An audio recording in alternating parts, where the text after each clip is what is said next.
Ladies and gentlemen, please welcome your MC for this evening, WGAL 8 Morning News Anchor, Jerry Gish.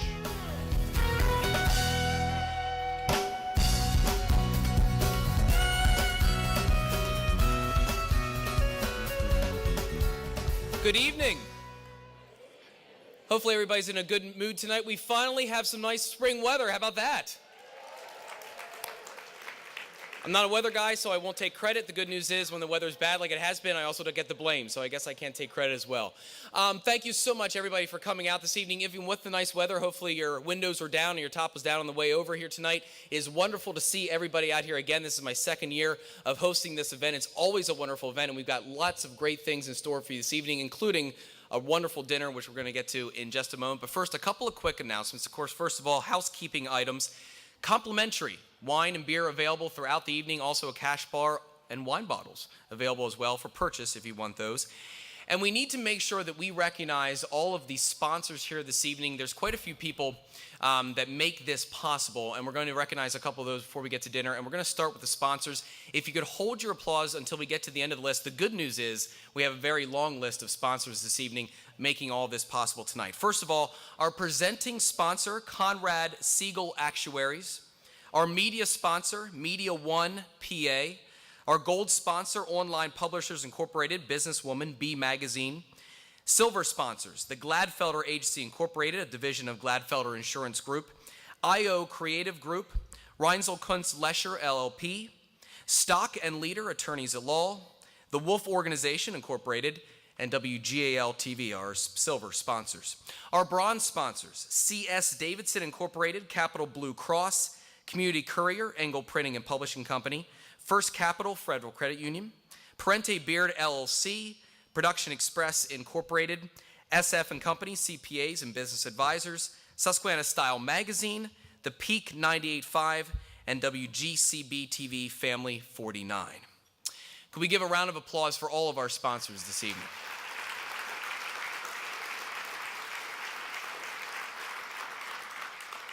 Also, we want to make sure we note a couple of the elected officials that are here this evening.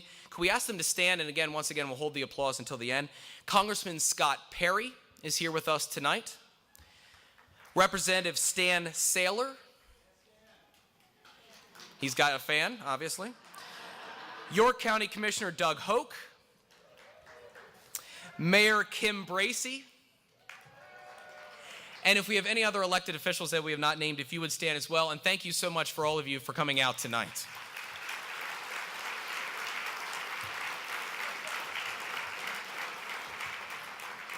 I've got my WGAL table down here. I noticed that none of them yelled, "Hey, Jerry," when I came out. Okay, I need help from you guys.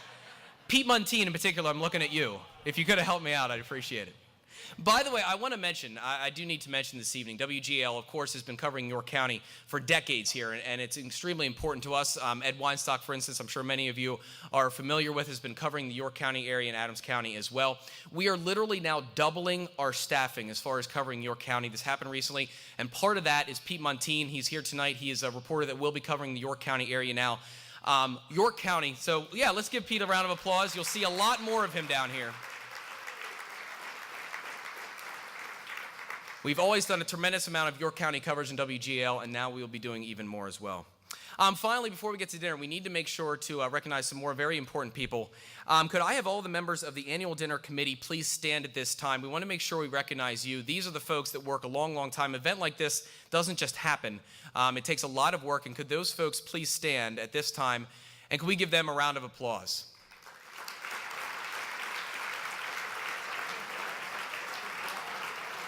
If I'm judging, if I can tell, I think it's just those two guys. Apparently they did the whole thing. Yeah, impressive. That is great work. I don't know if everybody else is just busy still doing things or not, but all right. Okay, that's all for the announcements for now. Please enjoy your dinner, everyone, and we'll have much more later on. Thank you.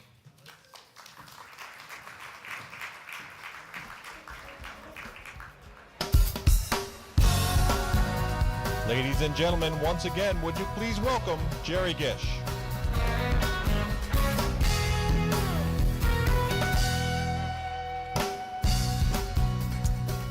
Good Good evening once again, everybody. I hope you're enjoying your dinner, and please continue to enjoy your dinner. We're going to get underway now with the awards presentation part of our show this evening, but again, continue to enjoy your meal. And I want to mention as well, if you can, save a little bit of room. There will be dessert following the awards tonight. I can speak for last year's desserts. They were wonderful. They will be located off at the coffee tables, again, after the awards tonight, so make sure you save a little bit of room.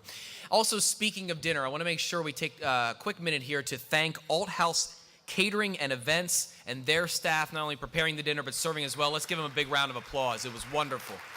Thank you. All right, I'd like to introduce now Bob Dolan, partner and chairman of the board for Conrad Siegel Actuaries. He is the presenting sponsor for our annual dinner this evening. Bob.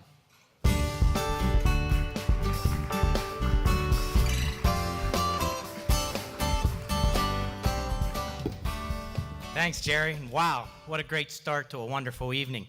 You know, earlier today I had a chance to meet a few of the award winners, and we have an impressive group of people who have won awards this year. And when you look back behind and see that piece of machinery, I don't know about you, but my adrenaline's kind of pumping right now. And so I hope that you're looking as much forward to this event as I am for the rest of the evening. So let us begin. On behalf of all the employees of Conrad Siegel Actuaries, I want to try to express to you how happy we are to be able to be your presenting sponsor this year. Our firm has a long history of corporate giving in the community, and this is just one of the many ways we're able to do that here in York. We also support other events in York, and of course your wonderful Cultural Alliance program. I know my wife and I often come to the Strand for those events that you bring to our area. It's a very special year for our firm. As you can see on the banner, well, you could see when the lights are up, on the banner, that this is our 50th anniversary. 50 years ago, Connie Siegel quit his job and as the sole financial supporter of a wife and two very young children, started our firm. 1 employee, 0 clients, and a vision. Back then, he did just pension and profit sharing plans. Well, today, 50 years later, we've grown to a firm of over 100 employees, serving 1,500 clients, providing a full range of employee benefits consultants. In addition to the pension and the profit-sharing work that we do, we also consult on health insurance now, working with clients to understand and implement all the new healthcare changes that are going on. About 10 years ago, we added an investment subsidiary, which, after only 10 years of existence, ranked in the top 5 in Central Pennsylvania on the Central Pennsylvania Business Journal's ranking by size. And then when we combine that with all of our experience in the defined contribution arena, we've been able to put together a bundled solution for our clients' 401k purposes, which has been very successful for us. We've also added workers' compensation consulting and something called other post-retirement benefits, which you might know as GASB 45 or FASB 106. But throughout our growth and development, we've had a wonderful relation with the York business community. If I could tell just one quick anecdote, some of our clients in York have been with us since the 60s, but 35 years ago when I joined the firm, my first mentor from the legal side in ESOPs was from York. It was Bud Rubin, an attorney with Barley Snyder, and Bud guided me as a young consulting actuary, and to this day, I'm very grateful for what he did for me early in my career. But we have several York area clients, including your wonderful city. I hear the mayor's here this evening, and the city has been a client of ours for many years, and we have many clients here. Luckily for you, the list is too long for me to read them all tonight, but we have a great presence in York. Our firm's history is special, but our future is even brighter. As the world becomes more complex, not less, our services are more in demand. We now have 18 partners, and we recently completed a transition from my leadership as Mark Bonsall took over as president of Conrad Siegel Actuaries in January of 2012. Mark's sitting here, table 2.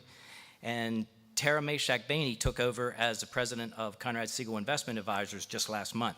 So we are poised to meet the challenges of the future and continue to provide the York business community with the trusted advisors you need to thrive in your businesses. So tonight, I just want to say on behalf of everyone at Conrad Siegel Actuaries, thank you to the York business community for helping us to get to the point where we could celebrate our 50th anniversary. And let's keep this party moving. I hope everybody enjoys tonight's event. Thank you.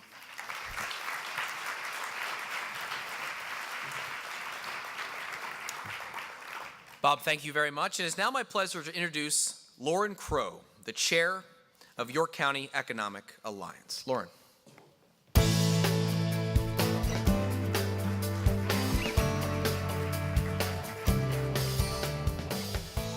Thank you and good evening. And it is a great evening. But the emphasis should be on the thank you. We want to thank you, all of you, for your support and your attendance here this evening. We want to also thank the sponsors that have made this possible. The dinner tonight, at least the portion I got, was more than I could handle, and I hope that is a reflection of the response that most of you have had. We also want to thank the elected officials that have come out this evening. We appreciate the opportunity to work with you and support you as you move forward and try to improve the world in which we live. It's a great opportunity. But the primary thanks is to all of you.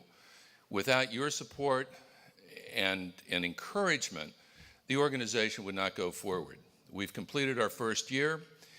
It was an interesting year of integration, two very different cultures coming together. And Darrell Lauderson will be coming out in a few moments, and we'll be able to kind of go into greater detail on that. We accomplished a lot, but it was interesting how the business community responded to us when we first started this process. We actually lost members. We touted 1 + 1 = 3. Well, on the membership side, 1 + 1 was less than 2. However, I'm pleased to report that when we looked at the first quarter results this year versus last, our membership is up about 1/3, new members in that period. But more importantly, the dues that group represents are up 50%. We're excited about that. We're excited about the momentum we have, but we continue to need your support. As you talk to people who aren't so sure about the Alliance, not sure what we do, how we do it, and whether they want to be part of it, please encourage them, or at least let us know who's involved and what we can do to help them. Now, it's also my opportunity or privilege to recognize some of the people that have made all this happen. I'd like, well, first off, hold your applause to the very end. We've got 3 groups of people we're going to be asking to recognize. The first group is the members of the board of directors of the York County Economic Alliance. I'd like you folks to stand and be recognized. There's some of you out there, I know there are. No, not applause yet, not applause yet. Also, like past board chairs of either the York County Chamber of Commerce or the York County Economic Development Corporation, please rise and be recognized. And then finally, people who have served on the boards of either of those organizations.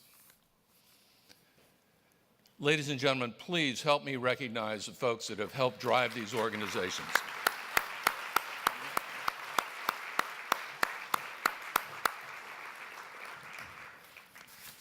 It's an exciting time and place, and it's my opportunity now to introduce the captain of the boat, or whatever we're going to call him this evening.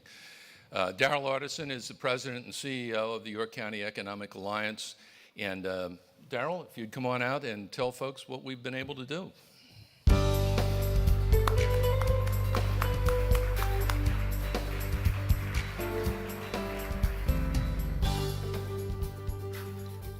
Lauren, as chair of the board, you can call me anything you want. So, first of all, not even review time. Okay, that's true. But always plugging, always working. This evening, let me add my thanks, but I also want to point out that a number of you that I had the opportunity to chat with a little bit during the reception, made a comment about, Darrell, you sound a little froggy. You act like you're losing your voice there. And I said, well, yeah, there's a little secret that I'll share with you a little bit later. I'm putting it on. I'm actually practicing my impersonation of Barry White this evening. So, can't get enough of your love, babe.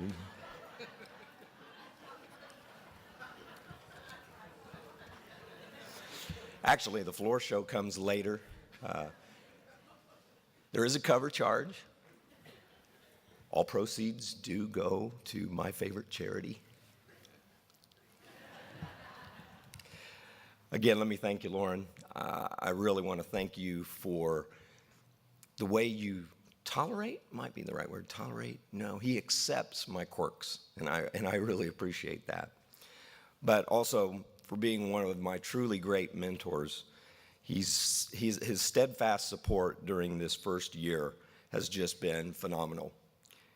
Like any first year of a new organization, the way I envisioned the year unfolding didn't exactly align with the actual outcomes, but in many respects, the real results exceeded our expectations. We certainly could not have achieved such progress in 2012 without the leadership of the best, and I do mean the best, corps of volunteers assembled anywhere in this community. Now, I have to publicly apologize to all of my fellow nonprofits in the room and your respective volunteers, because I know they're pretty great too, but tonight I have the microphone and you have to listen to me. So thanks to the Alliance Board, our committee members, our ambassadors, our sponsors, our members, and all of you that give so much of yourselves to advance the cause of this organization. You are all truly shining stars. But now, let me enthusiastically, with emphasis on enthusiastically, acknowledge and recognize the blazing stars of the Economic Alliance. Would all of the staff of the Economic Alliance please stand and be recognized? Come on, get up, come on.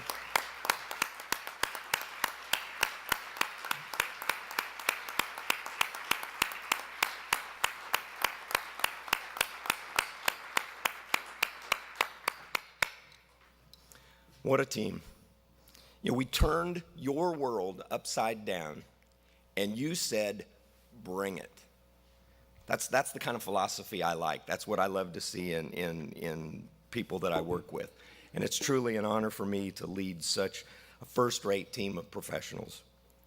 It's because of your efforts and the support of our volunteers that I'm able to stand before you this evening and proclaim 2012 as a great year of transition and transformation. It's no accident that we selected the Harley-Davidson Motor Company to deliver the keynote address this evening.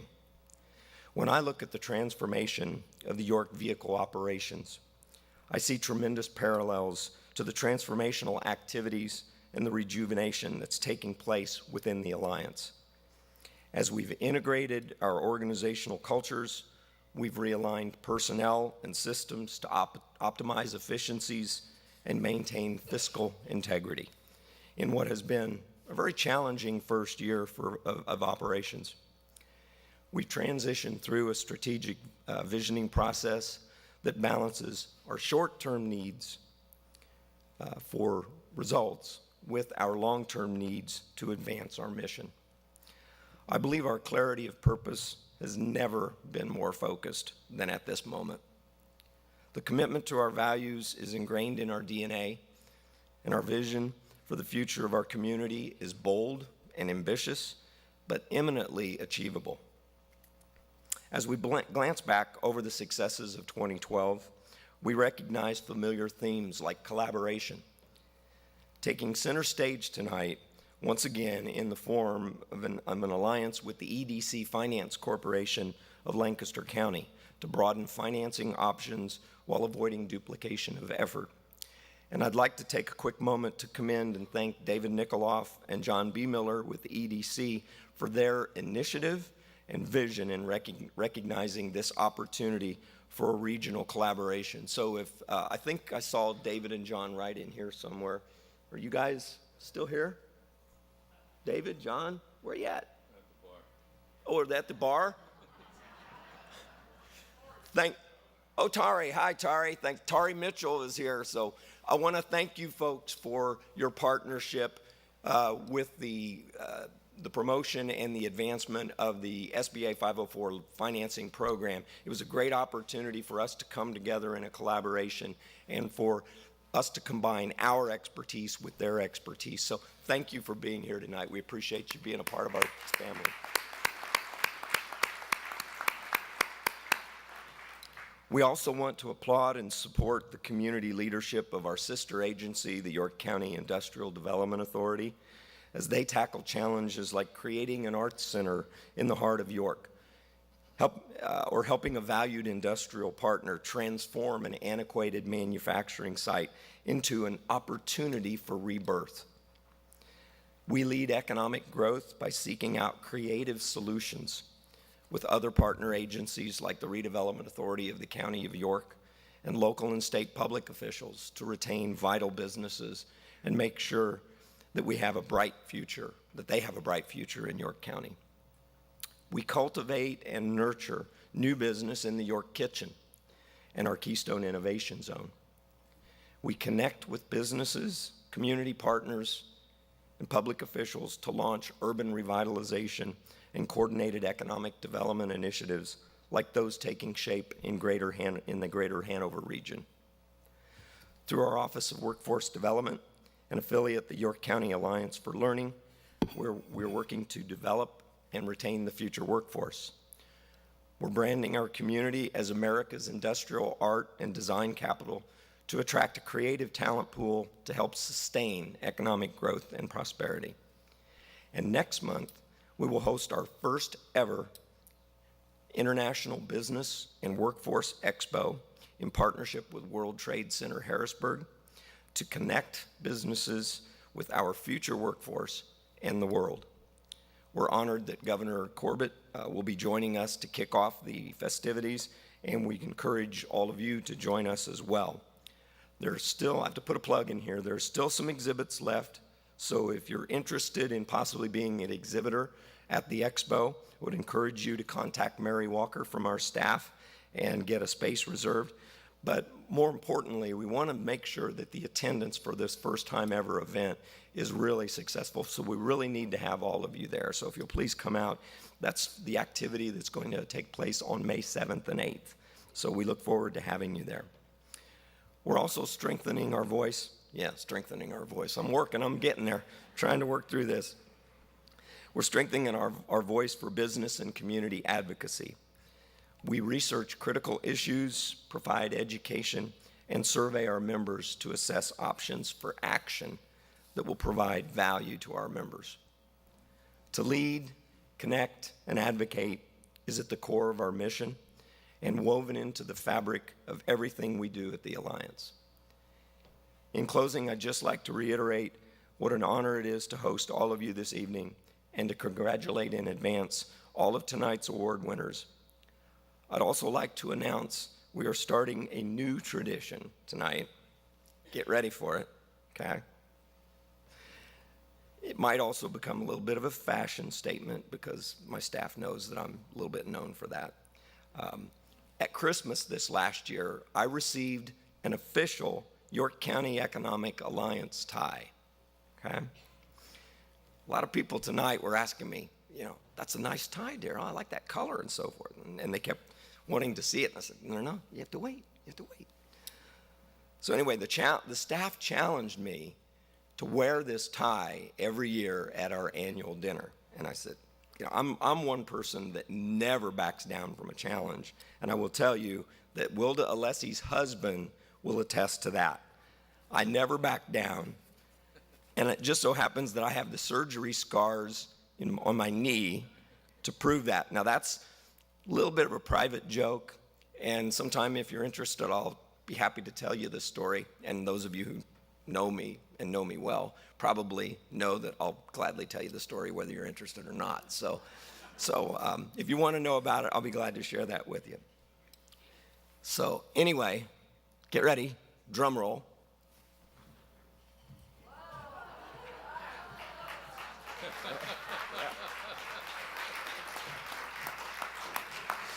It'll go with everything. Yes. Once a year. That was my commitment to the staff. It just goes to show you what I'm willing to do for my team. Take one for the team. My wife commented earlier when I went home to shower and change. She said, I noticed you didn't lay out a tie for this evening. I said, there's a reason for that. And she thought for a second, and she goes, no.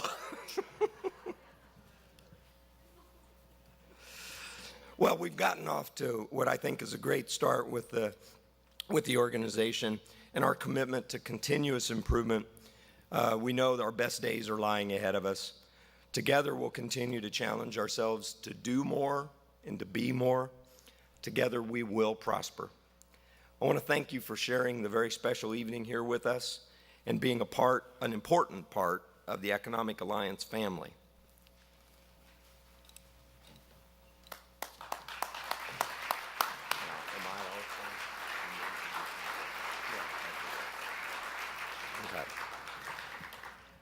Trying to kind of ramp my voice up here to get through the rest of this, because I now also have the distinct honor of getting to introduce our keynote speaker this evening.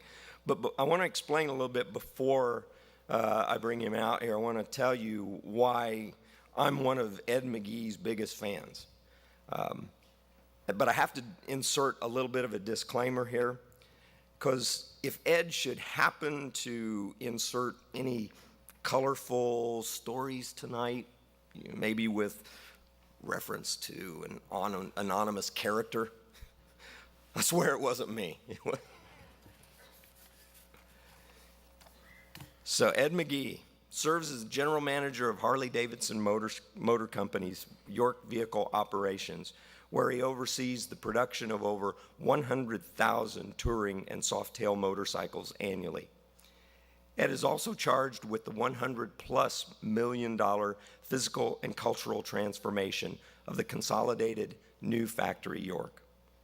Ed's been with Harley-Davidson since 2003.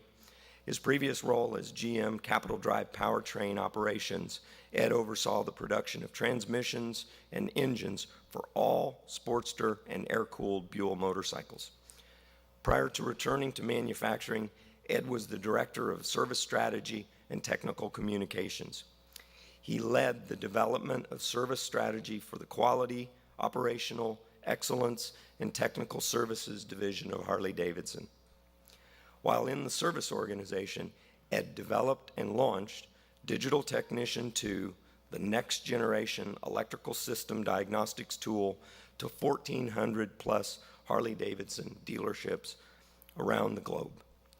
Prior to his service role, Ed was the process lead for manufacturing engineering at the Kansas City Vehicle and Powertrain Operations Facility. The plant was awarded a 2006 U.S. EPA Regional 7 Environmental Excellence Award in Energy Management following implementation of energy management projects that were a part of Ed's Six Sigma Black Belt certification. Ed's first position at Harley-Davidson was at York, where he worked for the materials organizations, developing and mapping material process flow for the startup of the Softail plant. Prior to his experience with Harley-Davidson, Ed earned a Bachelor of Science in Mathematics in 1987 from the U.S. Naval Academy. He served in the U.S. Marine Corps from graduation until 2002 as a navigator in the A6E Intruder with VMA AW332 and the FA-18D Hornet with VMFA AW224. Ed, do I need a security clearance to be talking about any of this stuff? Hopefully not. Anyway, departing the Marine Corps as a lieutenant colonel in 2002, Ed's highest awards included the Meritorious Service Medal, Air Medal with Strike Flight numeral 1, and the Navy and Marine Corps Commendation Medal. Ed has a master's degree in public administration from George Mason University and a master's degree in business administration from the daytime MBA program at Duke's Fuqua School of Business. While at Fuqua, Ed was elected MBAA president and was the inaugural recipient of the Cohane Leadership Award. In 2009, he was the recipient of the Alumni Award for exemplary service. Ed was elected as a Diversity MBA Magazine 2009 Top 100 Under 50 Diverse Executive Leaders and a Savoy Magazine 2010 Top 100 most influential blacks in corporate America. Ed is also an avid motorcycle enthusiast,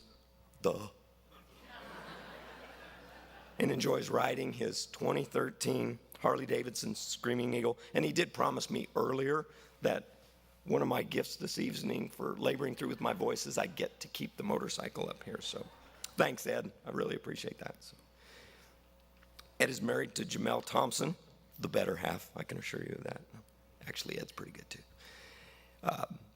Jamel is Birmingham, Alabama. Ed and Jamel are the proud parents of 2 daughters, Maya and Layla. So it's now you understand why I am pretty much one of Ed McGee's biggest fans with this kind of a bio. How can you not be a fan of this incredible human being? It is indeed my great pleasure to welcome Ed McGee.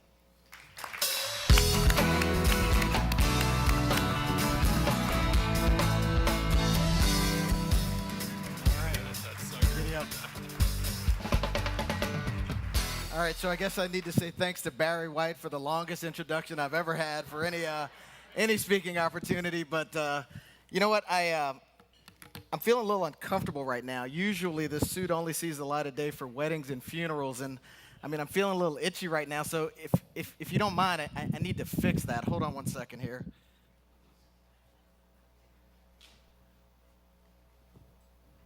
Oh yeah, baby, there we go. All right, how about a little 110th action there? Does this make me look fat? Yeah. All right. So one community, one team, one direction. As I reflected on this wonderful opportunity tonight, just the last 3 years of transformation in the factory has simply been incredible. And one community, one team, one direction was really a part of what made the transformation successful. There's an old African proverb that says, if you want to go fast, go alone. If you want to go far, go together. And I think as business leaders out here, certainly each path has its merit at certain times. But when we work to create sustainable solutions, the together path is the one that certainly creates the most sustainable outcomes. So, speaking of sustainability, we get to do these great programs working with the community all the time, and that's me rocking my wedges and my Harley gear. But what was impressive was seeing the president and CEO of the York County Economic Alliance in some red stiletto heels. So what's even more impressive, despite the tie that you saw tonight, was the fact that he had the matching red shirt. So, Dow's really rocking that, and I have to say, really hot there, Darryl. But you're hanging out with the Harley folks now. So one thing that we do is customization and accessories. We kind of do it better than anyone else. So we brought a little gift for you, and maybe you can wear this at this year's upcoming Walk a Mile. But these are some wonderful red matching.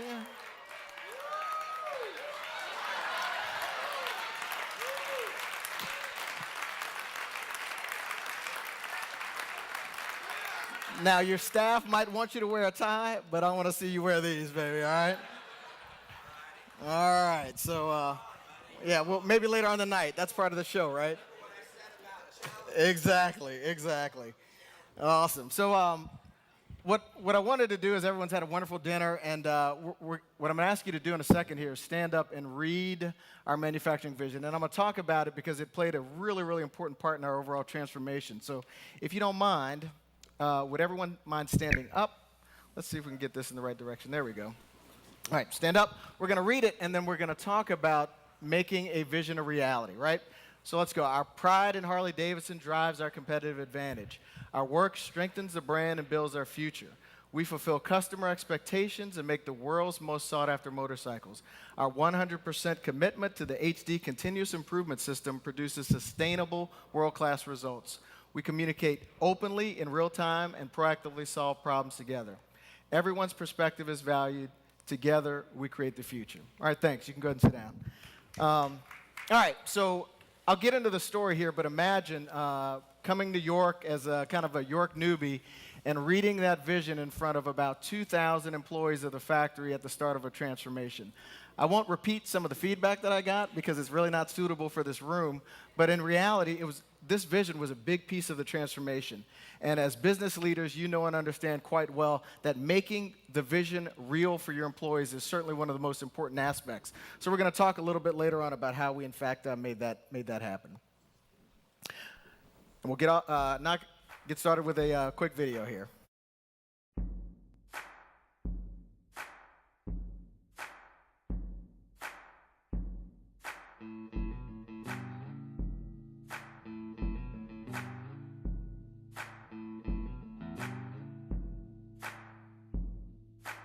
It'd be easier to start a new plant under these rules than it would be to convert a plant over to these rules. But we wanted to make sure it stayed here in New York for the community and our people, and I want my grandkids to be able to work here at some time. We believe that some of the waste we have built into American manufacturing processes was the only way it could be done.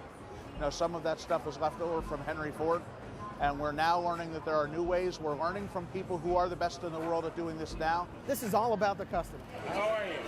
For the best customers that we have, the hog members out there, I love you guys. We want to do good by them. There's all the physical piece, so it's moving machines around, increasing the size of the building. But with that, there's much more going on. Let's not only move it, but let's put it down much better than when we left it. The physical part's the easy part. Implementing the new operating system is a challenge, but really sustainable culture change is what we're talking about here. The culture of what we call the old York plant was more what I would call rugged individualism. So everybody had their own best way of doing things, and everybody did on their own whatever it took to get their job done. The new way is more like a group ride. Having, instead of one supervisor supervising up to 100 folks, you have a team leader that's supporting 6 to 10, maybe 12 folks, and then a supervisor that is now supporting between 7 and 10 team leaders. So in its very design, we've got a lot more empowerment to get the work done. Well, the team members are the value adders of the line. They're the ones who do the work every day, and they're the ones who come up with most of the ideas. Most of what we do are ideas that are generated from the people in the team. You know, usually when we get our heads together, it's like, wow, you know, that's a pretty good idea. Let's implement that. Is that right, Terry? Look good to you? Yeah. Steve is updating the plant metric board. Notice where it's located right when you walk through the doors. It's interacting. It's taking information from one group to another, making sure that the gears mesh. The surprise is how well people have come together and worked together here, continuing to build vehicles, but also to do all the work and all the changes. I mean, it takes time, and we don't pretend that everything is perfect in this factory, but there's a lot of good things coming. We're going to be about flexible manufacturing systems. We're going to be about competitive manufacturing systems. We're going to be about engaged employees solving problems together out on the floor. We're building a manufacturing facility that our employees, that our community, that our company is going to be proud of. And when we tap into that pride, watch out. People out here on the floor are Harley-Davidson. They live, eat, and breathe Harley. That's why they're here. I have pride in ownership. Every bike I touch and every bike every employee in here touches someone's life. And that is huge, because as we become flexible and able to respond better to customer demands, what do you want? Let's build your dream.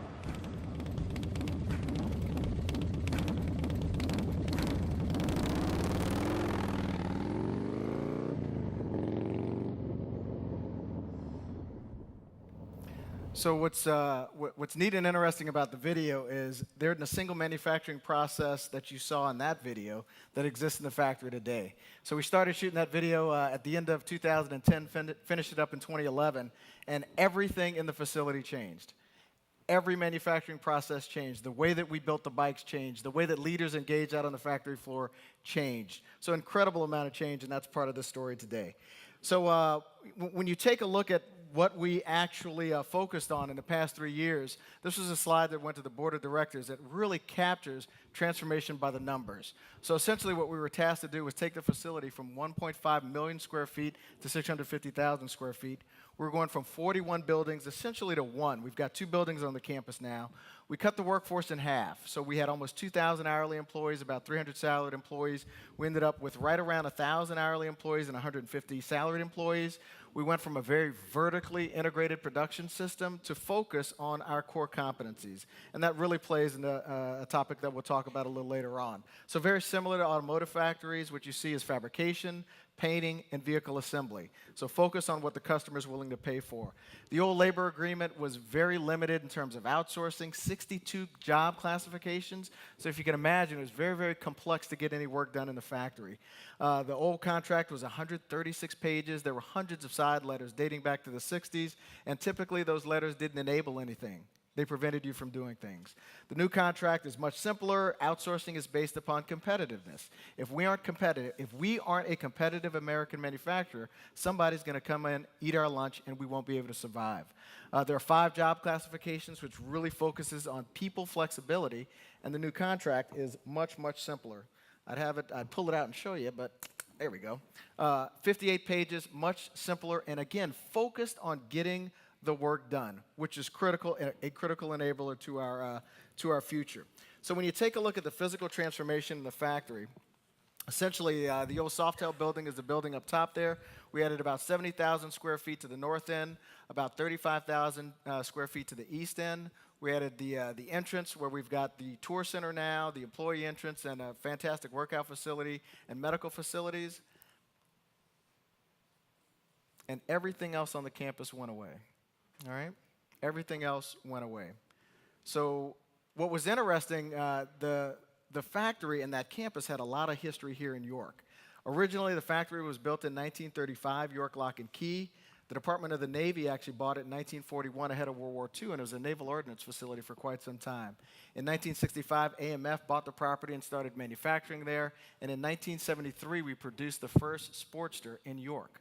From 73 to 95, all Harley-Davidson motorcycles were produced right here in the heart of York County. All right? And what was interesting in terms of the transformation, we were taking down 77 years of manufacturing history on the facility, but we were also creating a new future. And that was the exciting part. And certainly as leaders, it's the challenge, right? You've got 1 foot in the past, 1 foot in the future, and you're trying to balance your organization forward as you go through some pretty incredible transformation. So here's what the campus looks like today. Essentially, we've sold the 58 acres to the York County Economic Alliance, to the IDA. We're going to be repurposing the property, but essentially our future in that factory is contained in that one building. This past 2 Januaries ago, I built 4,000 more motorcycles in one building that we built on that entire campus 2 years ago. All right? So when you talk about transformation and change, thanks. Now, we're just getting started. That's the exciting part. But when you talk about transformation and change, I mean, really, I applaud the employees for the incredible work that they did in the course of that transformation. So here's what the inside of the factory looks like today. And what's fun is it's bright. It's neat. If you haven't done the tour, I'd obviously invite everyone to come out and see these wonderful motorcycles getting built. But there's an incredible amount of technology and flexibility. And literally on the factory floor today, we've got an enterprise resource planning software suite that takes real customer demand in the forms of ones and zeros. It actually goes to our corporate offices and creates a schedule for the factory. Those same ones and zeros go out and order parts from all over the world. And obviously, they come in sequence on that assembly line so that a red tank is showing up on that assembly line exactly when the red motorcycle hits in station. So it's an incredible amount of technology. It's all wirelessly guided carts. And we really took a leap from 1960s technology into the 21st century, again, right here in the middle, the heart of York County. So the physical transformation is always fun and interesting to talk about. But for any leader out there who's led an organization of any size, what's the more difficult challenge? It's the people, right? It's getting in the hearts and minds of your employees and really making that transformation the one that is important to them and the one that sticks. So we had to step back as a manufacturing organization and ask ourselves a question: who does the value-added work in the factory, right? When a customer walks up to that beautiful motorcycle, right, when they look at it, they're looking at the fit, form, and function. They're looking at this incredible paint job. They've got a look, sound, and feel that compel them to write their own chapter of expressing their individual freedom. But in most manufacturing organizations, you've got it backwards, right? The GM is at the top of the triangle. He sits in his office, types out some emails, walks through the factory, does the princess wave. Hey, how's it going, right? And life is good. But the reality is, a customer is willing to pay for what? A customer is focused on what aspect of the product. And the reality is it's the operators, right? It's the men and women out on that factory floor that turn flat American steel on one end of the factory into this beautiful piece of man or woman jewelry at the other end of the factory. Theirs is the value-added work.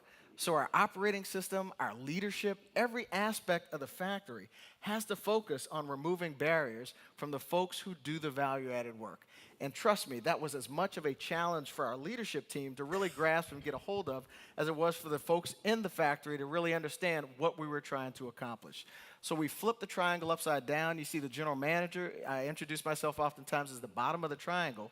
But at the end of the day, my job as a leader is to support the folks in the factory who do the value-added work. So, case in point, Kim Avila, the gal on your left there. Kim is one of our assemblers. She's actually been at the factory for about 18 years now, and she is just one of the most incredible folks on the planet. The picture that you see is Kim speaking at our 2012 annual or winter dealer meeting. She spoke to an audience of 3,500 dealers and their families in Dallas last year. And what's interesting, it was the second time Kim had been on an airplane, right? The first time, she actually was speaking to our annual leadership conference, top 300 leaders at Harley-Davidson, and she did such an incredibly compelling job telling her story about what she did, and I'll talk about it in a second. But Kim was just fantastic, and you know, she received a standing ovation from all 3,500 dealers at the end of her talk, and it was the first time that anyone can remember that the dealers had actually given the company a standing ovation, and it was really special. Her project, though, is the essence of why you need to learn to listen to your employees, right? For 25 years in that factory, we would do frame plugging, and essentially we plug the frames before it goes through a powder coating process, and there's these little rubber plugs, and the employee would turn around and grab and plug, turn around and grab and plug. All right, so do this for 10 hours a day. What's this doing to you? Right? All right, so twisting the back, a lot of ergonomic challenges. So Kim and her team essentially took a look at that process and said, you know what? We can do this better. And they, very nervous at first. They worked with the area manager. They created a new table for the plugs. And what's fantastic, they went from doing this all day to doing this. And guess what? Safety improved. Their productivity improved. I invested $9,000 on a table, and I got a $100,000 return on investment. Why is that? That team had gotten so much more efficient, they actually had to excess one of the people, right? That person was Kim Avila. Literally, she worked herself out of a job, right? The good news is she didn't leave the factory. She went to another area of the factory. She's a team leader doing phenomenal work, but that's the level of commitment when you start talking about transformation and your employees understanding the vision, and then quite simply as leaders, our ability to understand and remove barriers from them doing their work. Phenomenal story, and if you come out to the factory, certainly Kim's out there leading many efforts in terms of CI and productivity in the factory. Leaders also need to spend time really understanding how do I impact change? And oftentimes your organizational development folks will come in with a nice plan to implement change, but I love this formula because it creates a great dialogue for leaders, and we've used it quite a bit. There's no math involved, or there's no numbers involved, and it's actually very simple. Change occurs when pressure times vision times current reality times a transition plan all overcome resistance to change. All right? Pressure times vision times current reality times a transition plan all need to overcome resistance to change. Now, I don't know about your organizations, but certainly at Harley, when you say change, folks tend to cower away and they don't get very excited about it, right? A lot of history there. But at the end of the day, as a leader, we've got to understand what is our impact? How do we actually make this change happen? And it's actually quite simple. So in 2009, our CEO came to the factory, did about 10 minutes into the factory and said, we're going to shut this place down. That's not the pressure that you want to start any good initiative, right?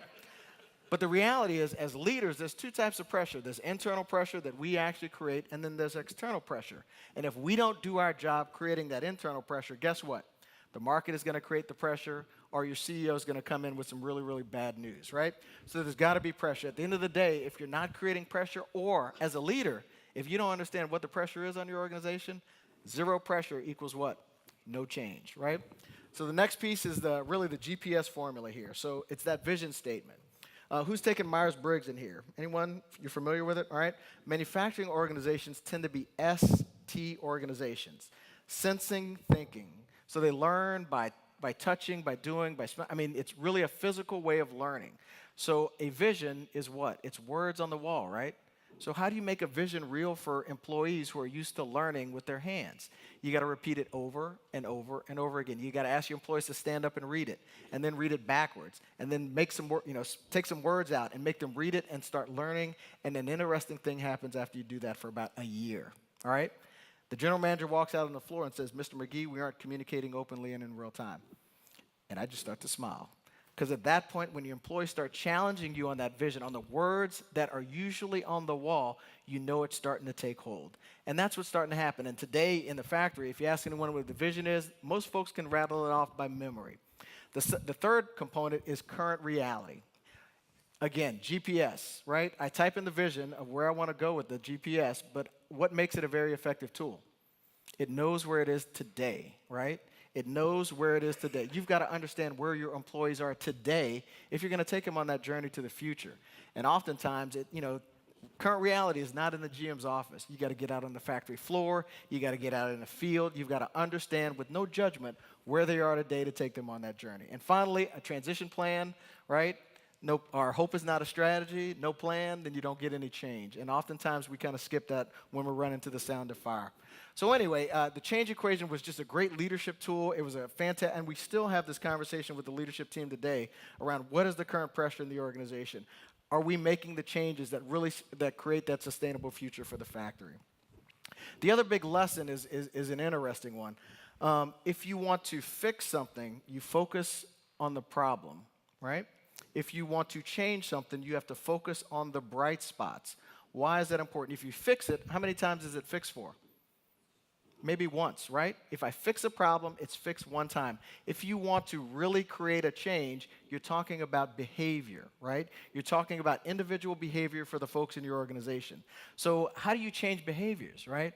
So when you're sitting outside, actually it's finally getting warm, you flick on the lights outside, and that light comes on, what happens to all the insects and bugs? What do?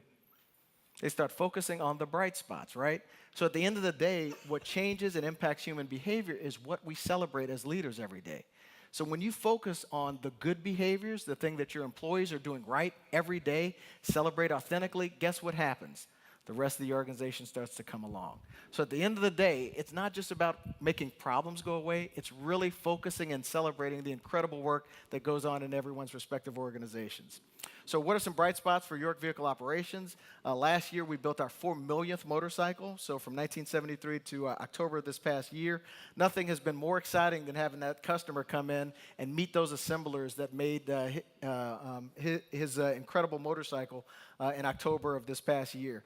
We were SAP Project of the Quarter, which was a great accomplishment because there's an incredible amount of technology in the factory. Industry Week Best Plants finalists. We were selected as one of 17 factories in North America as a finalist. In 2009, we were going to shut the factory down, all right?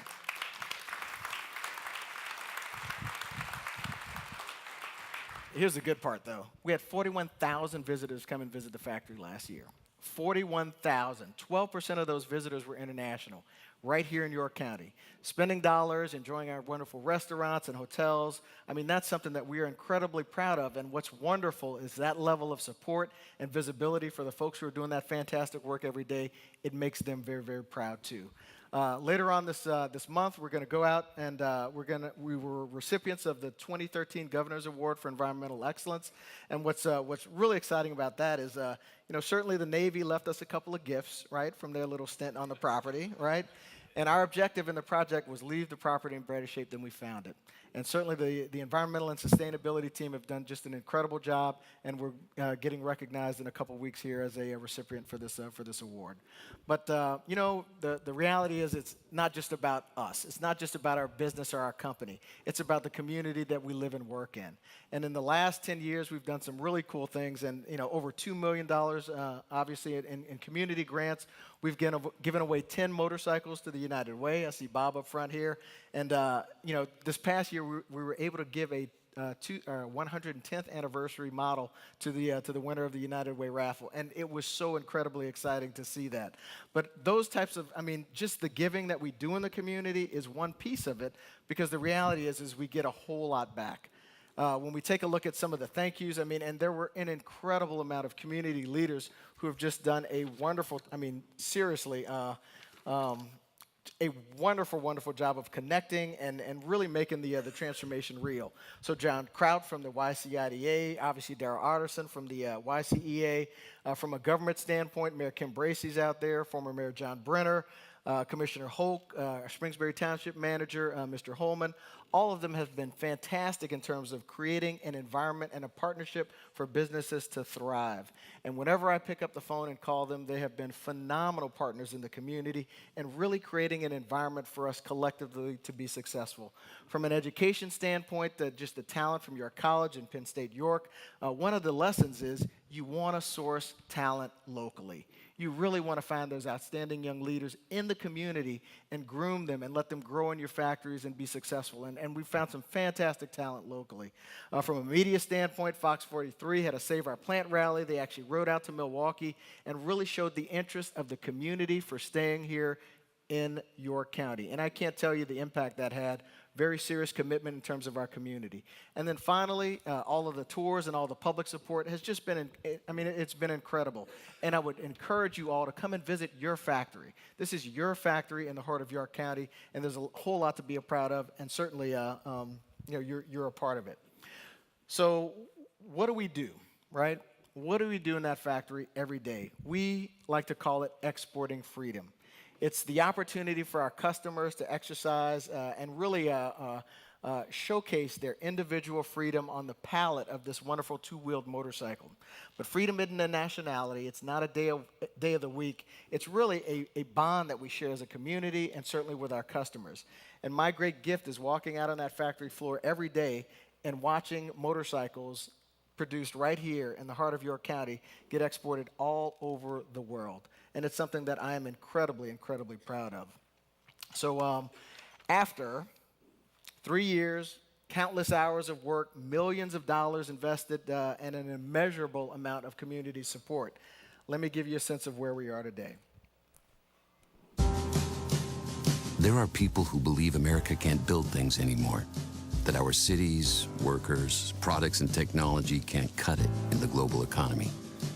They believe American ingenuity doesn't count for much. Others can do it better now, and that we are destined to become a nation of paper shufflers, burger flippers, pixel pushers. This is the story of some people who believe something different.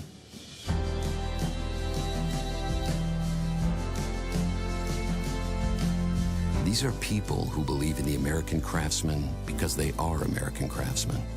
They are people who transformed a factory by holding on to their values while modernizing their methods. Their product is rolling across 6 continents now. They are the people who build Harley-Davidson motorcycles right here in America. There's a lot of pride in the employees here at the York plant. We've put our blood, sweat, and tears to make the product that we make. We definitely show the world that we have pride in our craftsmanship and that we are the benchmark, not necessarily watching everybody else and how they do it. There's going to be a time when everybody looks at Harley-Davidson and say, that's the way I want to run my company. These people are the reason Harley-Davidson motorcycles are now built with cutting-edge processes and technologies. And they're building a factory to run at a pace that would tucker out any other factory in the world. You always strive to make something better, but we all have to work together in that group to make that section of the line work as best as we can. We don't want nothing going out past us that's not what we would want to ride as an employee that ride Harley-Davidsons. They are the people who did what it took, putting their noses to the grindstone to keep the traditions rolling forward. And they are the reason people around the world know what it feels like to throw a leg over the saddle and ride. Harley-Davidson motorcycles go worldwide. It's something that's truly an American dream. Don't matter if you're 16 or if you're 66. Air's gonna feel good. Anywhere you go, everybody's got a right to freedom. You go out and get on your bike, you're free. They are the people who turn cold steel into Harley-Davidson motorcycles and export freedom to the world.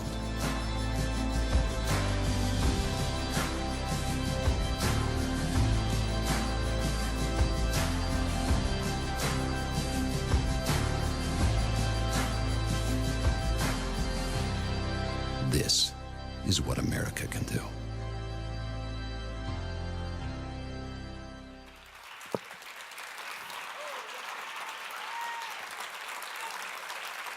And ladies and gentlemen, this is what York Countyans can do.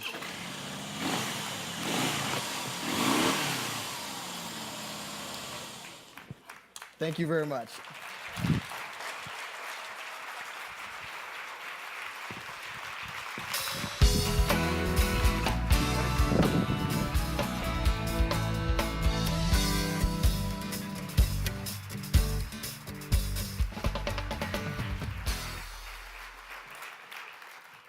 How cool was that? Now I don't feel dressed correctly, you know? He looks so cool in the jacket, now I got just a suit. Great job, Ed. Wonderful. The pants, the red pants. Yeah, no. Good suggestion, though. All right, let's move on now, but really, really neat stuff there. Oh. Do we need to dress him up a little bit here? All right, I like that. There we go. Thank you. Now, see, I'm not going to pull this off quite as cool as you, but I like that. How's it look?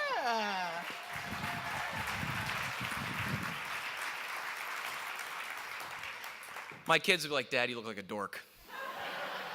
No, thank you. This is great. This is the coolest I've looked in a long time. All right, time now for the York County Economic Alliance Fuel Ignite Award presentation. And Jeff Lobach from Barley Snyder LLP is our Ignite Award presenting sponsor, and I'd like to introduce Jeff at this time.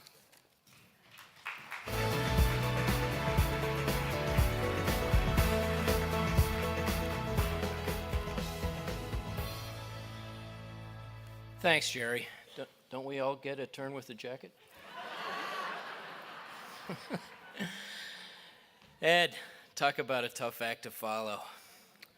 My wife rides a Harley, and I know she's out there trying to work out how we can get this thing in our garage. That's the kind of jewelry she likes. Good evening. From the excitement of the world's best-made motorcycle, we move to a presentation from the region's premier law firm. Barley Snyder is a firm of more than 60 lawyers. There's a scary thought. We have 5 offices throughout the region. We've been in the city of York for 60 years. We offer all the legal services that a business could need, from patent lawyers to pension practitioners to employment to environmental and everything in between. Tonight it's Barley Snyder's privilege to present the Alliance Fuel Ignite Award, which recognizes young business leaders in the community. The award recipient is chosen for current career success, community involvement, and influence with other young leaders. Although she's only lived in York for 7 years, tonight's honoree has already injected herself thoroughly into the fabric of the community. Shauna Toroso came to York with a Penn State master's degree in public administration and an undergraduate degree in economics from Dickinson. We can thank the Realtors Association, RAYAC, for bringing Shauna to the community. She serves there as Director of Governmental Relations. Shauna's involvement in the community is remarkable in breadth, especially given her short time here in York. 2 themes emerge: around land use, responsible growth and home ownership, and around business advocacy.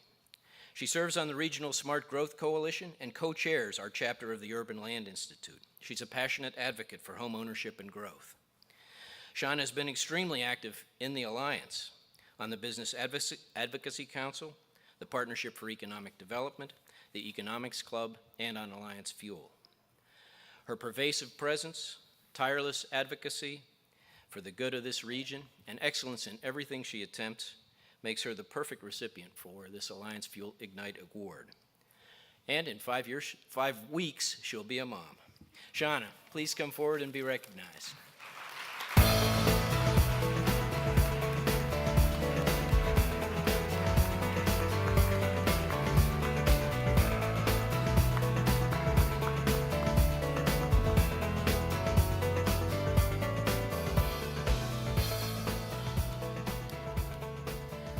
So much, Jeff. I truly appreciate this award, and I'm very honored to receive it this evening.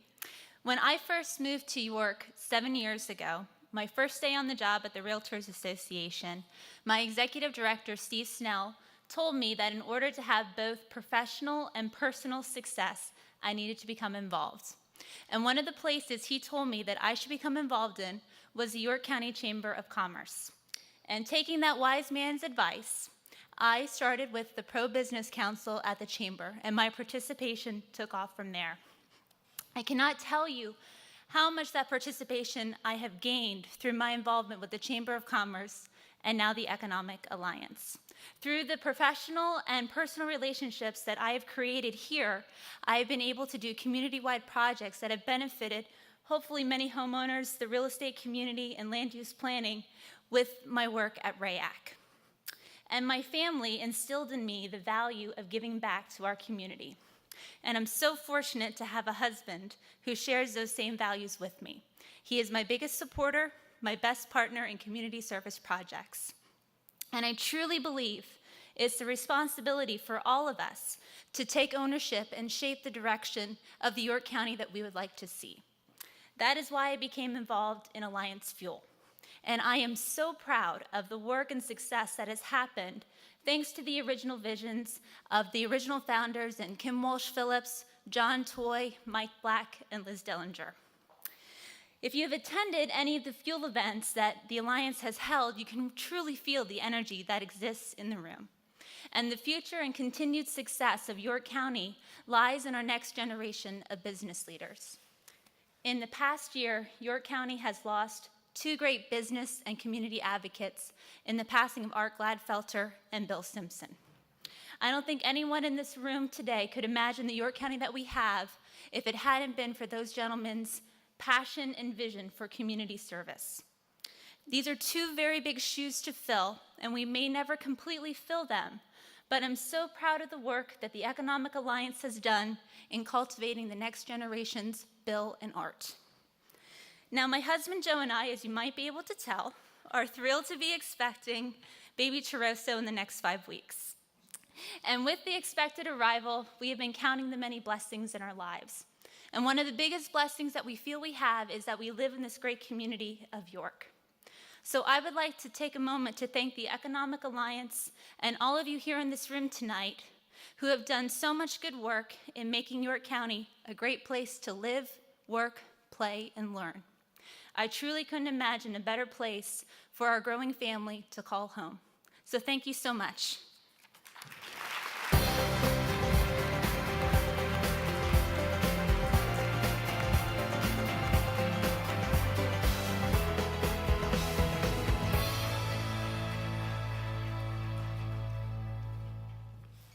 Congratulations. It is now time to introduce the Small Business Seminar Series Chair, Cheryl Nussbaum, Tastefully Simple Independent Consultant, and Josh Lindeman, Susquehanna Bank Commercial Relationship Manager in the York Adams region. They'll be presenting our Small Business Award this evening.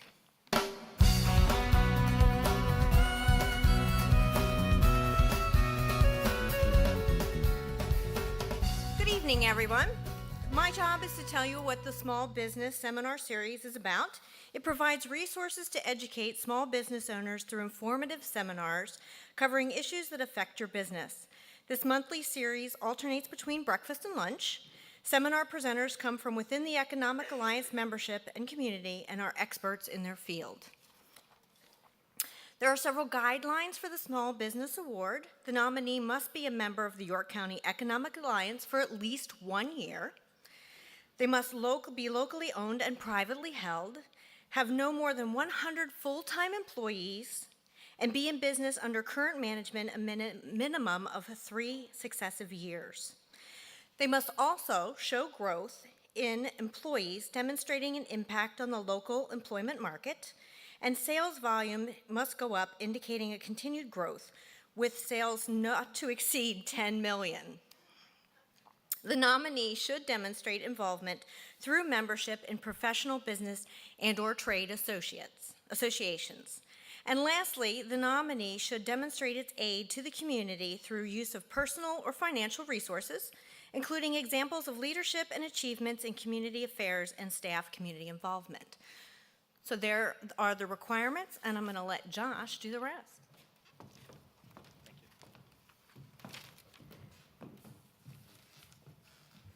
Good evening. Susquehanna Bank is delighted to once again have the opportunity to present this year's Small Business of the Year Award. Our role at Susquehanna Bank is to provide small businesses with financing, resources, and expertise to grow and succeed. We've been a part of the local business economy here in York County and central Pennsylvania for more than a century. Although Susquehanna has grown and diversified, building relationships with customers remains paramount to our success. We are honored to serve communities in York County made up of people with strong work ethic and innovative business leaders. Like many of you, we have been through good financial times and have faced challenges which have made us stronger. We put our experience to work for our customers and communities each and every day.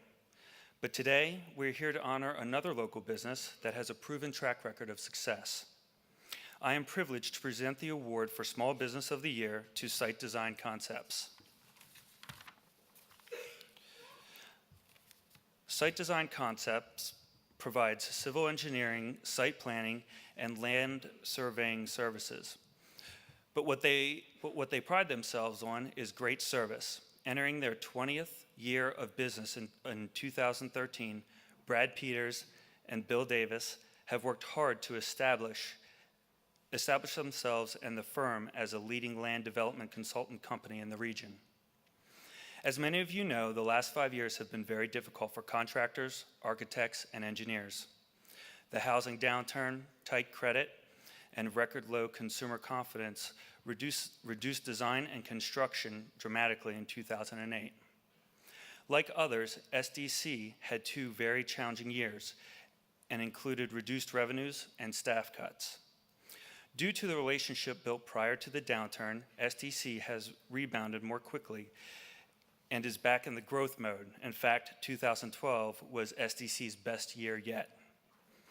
After nearly 20 years, SDC continues to thrive because of the service the firm and its employees provide and the great business partners it has teamed up with over the years. Some of SDC's recent projects include redevelopment of the former Wright Brothers property in York Township, additions and renovations to the Helen Thaxton Charter Middle School in the city of York, and the brand new renovations of the West Manchester Mall site. As you will hear from the firm's president, Brad Peters, SDC is truly thankful for the relationships it has built and the trust it has received from the clients and many of you in this room. Ladies and gentlemen, on behalf of Susquehanna Bank, I would like to congratulate and present Site Design Concepts President Brad Peters, partner Bill Davis, and associate Josh George with the Small Business of the Year Award.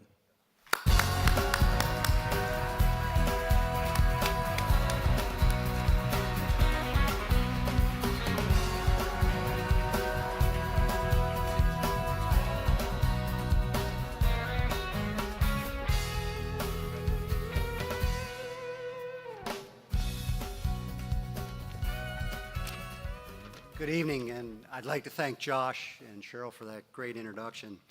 Given my background as an engineer, there's a little joke often about engineers. How do you spot one? Anybody know? Based on his pocket protector. Well, I spent a little time in the office looking for a pocket protector today and just couldn't find one, so I asked Bill, and all his were worn out, so that wasn't good. I asked Josh. He didn't even know what a pocket protector was. So. Anyway, on a more serious note, thank you to Susquehanna Bank for being our presenting sponsor tonight. We very much appreciate that. We'd also like to thank the Economic Alliance staff, directors, and committee members for selecting SDC as the 2013 Small Business of the Year. We feel very honored and blessed to receive this award. SDC has been in business in York County for a long while, and our roots are deep in the York community. As Josh mentioned, we're very thankful for all our clients and business advisors, but especially those in York County, because this is our home, and many of our clients are also our friends. One personal thank you I just have to throw out to my family, to my wife Denise and my daughter Mackenzie.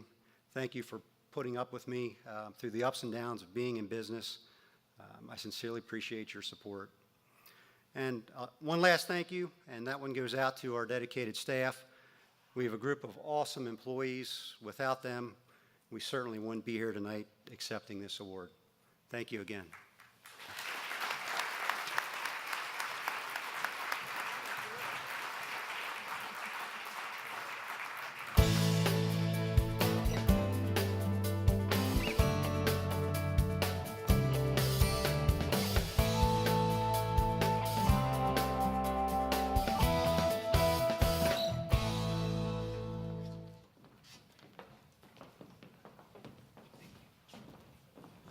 Congratulations to everyone at STC.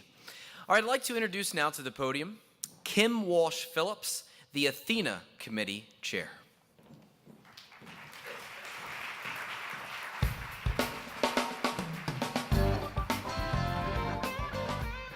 Your phone can be used for a lot more than calling, from video chatting back home to checking in on email, or in tonight's Orioles versus the Minnesota Twins game. Now you can use your phone to nominate an Athena Award winner. Here's a quick video about what Athena is and how you can nominate someone you know. Women-owned businesses are on the rise. There are currently over 7.8 million women-owned businesses in the United States. These statistics show what we strongly believe: female business leaders are the future. Through Athena, I believe in women and the power of female leadership, both in the United States and around the world. We believe that women are special kinds of leaders. They embody certain characteristics that are unique to their leadership style. We call these characteristics the Athena Leadership Model. Athena leaders live authentically, build relationships, give back, act courageously, learn constantly, advocate fiercely, and celebrate. And celebrate. And celebrate. And celebrate. We know women are capable of greatness. That's why we strive to inspire women to reach their full leadership potential. And celebrate the accomplishments of female business leaders. We've recognized nearly 6,000 women who have given back to their communities, their profession, and most importantly, other women. I'm Linda Randall. I'm Dr. Wanda Filer. I'm Linda Davidson. I'm Deb Goodland-Kime. I'm Debbie Simon. I'm Olive Padden. I'm Marcia Everton. I'm Kim Walsh Phillips, and I'm an Athena leader. Are you an Athena leader?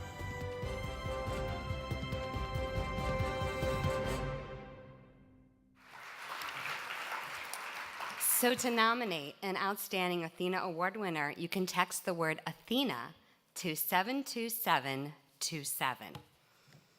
We want to thank April Chevrolet for continued financial support of the Athena program. They could not be here tonight, so we have past Athena Award winners filling their table. Winning the award in 2008 was an incredible honor, but the real honor comes in getting to know these women.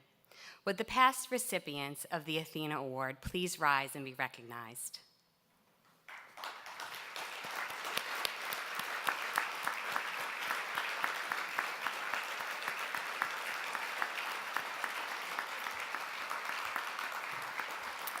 These women embody what the true meaning of the word Athena is. I have had the pleasure of being the chair of the Athena Group for the past 2 years, and my final duty in this role has to be one of my favorites, and that is to give an award to Liz Dellinger. Liz is the role model to both men and women how you can balance profession, community, and family. Liz's professional career began at York Federal in 1991, and by 1993, she was managing a department for the largest mortgage lender in York County, and eventually became Vice President of Cash Management. After the birth of her daughter in 2008, Liz firmly believed that work-life balance was top priority, so she accepted a position as Director of Treasury Management at York Traditions Bank, a job that was designed so Liz could work part-time. In this role since 2008, Liz has demonstrated innovation in not only selling to commercial customers, but also in helping design new and customized products and services to respond to clients' needs. She has led numerous projects and strategic force committees that have yielded user-friendly products for customers, as well as new revenue for the bank. And Liz manages to give back to the community time and time again. She not only volunteers, She generally ends up becoming a leader within the organization of which she gives her time.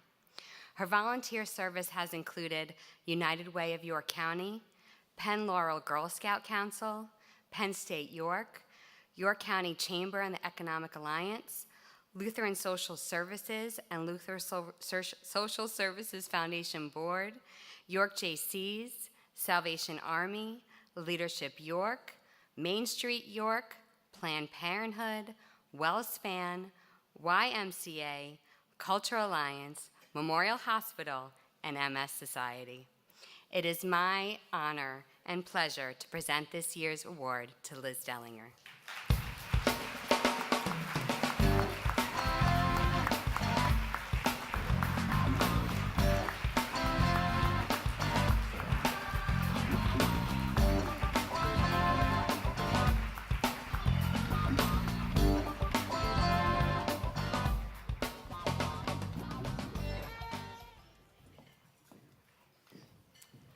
Gosh, thank you, Kim. This is such an honor. I never thought when I started my banking career so many years ago that I'd be standing up here today accepting this very prestigious award. It's such an honor to be awarded the Athena Award and following in the footsteps you heard of so many incredible women in our community that have truly been role models to me. I'd like to thank the Athena Committee. Thank you, Kim. I'd like to thank the Economic Alliance, and I'd also like to thank Apple Chevrolet for their support of this wonderful award. I do want to thank a special past Athena woman, and I think she's out there, Carolyn Schaefer, who nominated me for this award. Carolyn, you've been a great supporter, a cheerleader of mine while at York Traditions Bank, and I've always admired you from afar. When I was a young banker, thinking there weren't too many female role model bankers back in the day, and you just stuck out, and I'm so glad that I have the privilege to work with you at such a great bank. I know that there are some of my team members and board members out there supporting me. Thank you so much for everything you do. I want to especially thank my supervisor, Jean Dragonoski, who brought me to the bank, and Mike Kochenauer, who we have such a wonderful core values at our bank, and they mesh so greatly with what I believe in, and they allow me to be the best person I can be. The bank encourages me to go out and serve the community because they know that with their employees out there, we can make a difference. So thank you, York Traditions. There are several close friends and family out there. You know who you are. Thank you for being here with me tonight to celebrate. I want to especially thank my parents, Don and Jane Dellinger. They have been such role models for me in the community. Leadership, they've been involved in so many things. And as a young girl growing up, I just always thought that you just gave back. That's just what you did because of the great examples that they set for me. And I wouldn't be up here today if it wouldn't be for all of their love and support for me. So thank you so much. Thanks. I do want to congratulate all the winners tonight and echo the remarks from Shana about being involved and getting involved, and leave you with a quote from Winston Churchill, which speaks to my heart. And he said that we make a living by what we do, but we make a life by what we give. So I am blessed to be able to give, and I hope the rest of you out there in the audience can give as much as you can, because you do get so much more back when you can give. So thank you so much again for this wonderful award.